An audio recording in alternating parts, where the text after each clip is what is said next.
Hi friends, this video shows how to insert battery into Canon 1100D. So this is a Canon 1100D. So first we have to turn off this camera. If it's on, just turn off the camera. So we have to turn off the camera if we are going to remove battery or memory card. The battery is located in the bottom side of this camera. Let me turn it.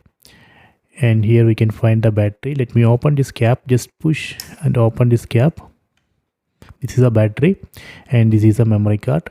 Here we can see one lever. Just pull that lever, that way we can remove the battery.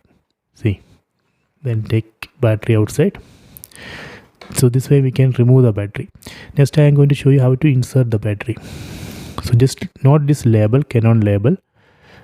This label has to come into this side. So this way we can insert the battery. Then push. See, it's ready. Now we can close this cap. Done. So this way we can easily insert the battery into this Canon 1100D. Okay, so I hope you have enjoyed this video. Please subscribe my channel. Please like and share the video.